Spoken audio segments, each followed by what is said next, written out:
কাইলৈৰ পৰা পুনৰ গোৱালপাৰাত চলিব উচ্ছেদ দুদিন ধৰি দহিকতা সংৰক্ষিত বনাঞ্চলত চলিব অভিযান 1143 বিঘা ভূমি বেদখল মুক্ত কৰিব বন বিভাগে সামাজিক মাধ্যমত মুখ্যমন্ত্ৰীৰ ঘোষণাৰ পিছতেই তৎপৰতা শুকুৰবাৰৰ পুৱাৰে পৰাই আৰক্ষী প্ৰশাসন কমাণ্ডো বাহিনীৰে ভৰি পৰিছে দহিকতা সংৰক্ষিত বনাঞ্চল উচ্ছেদৰ পূৰ্বে ঘৰ-বাৰী ভাঙি নিৰাপদ স্থানলৈ গৈছে বেদখলকাৰী আমি এতিয়া ক'ত যাম আমি ইয়াতেই থাকিম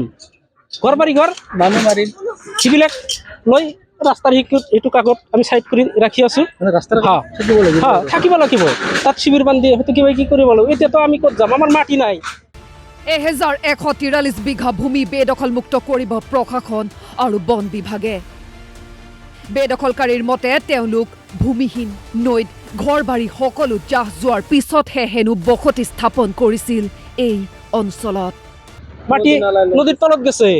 এতিয়াতো আৰু আমি ক'ত থাকিম ৰাস্তাত থাকিব লাগিব ঘৰ-বাৰী সজাৰ পূৰ্বেই হেনো বেদখলকাৰীয়ে জনা নাছিল এয়া সংৰক্ষিত বনাঞ্চলৰ ভূমি বুলি তেতিয়া গম পাইছো যে এইখিনি জায়গা হল দশভূজা দেৱস্থান দহিকাটা বুলি আমি জানা নাছিলো যদি জানলাম হয়তো তেনেহ'লে তো আমি ইয়াতে না আহি হয় দহিকাটা বনাঞ্চল তো আগত নাছিল আমি যেতিয়া আহিছো তেতিয়া দশভূজা দেৱস্থান প্ৰশাসনৰ জাননী লাভ কৰাৰ পিছতে হেনো আতংকিত হৈ পৰিছিল বেদখলকাৰী নোটিছ পাওয়াৰ পিছত আমি হতমম হৈ গেছো এতিয়া ইয়াৰ আগত মানে হয়তো পাইকান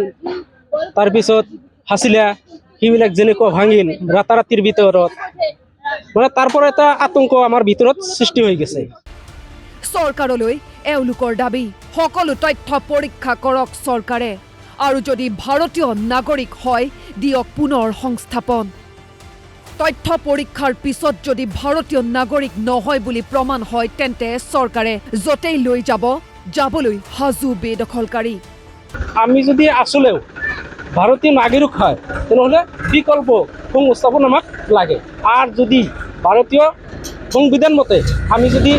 এই ভারতীয় নাগরিক নহয় তাহলে আমার কাগজ আছে সববিলাক কাগজ আছে কাগজ চাইহে না যতে দিব ততে আমি যাম আর যদি কাগজ আছে ভারতীয় নাগরিক হয় আমি তাহলে আমাক বিকল্প ব্যবস্থা এটা করবাই লাগবে চৰকাৰে হেনো মুছলমানকহে টাৰ্গেট কৰি লৈছে বুলি উজাৰিলে খুব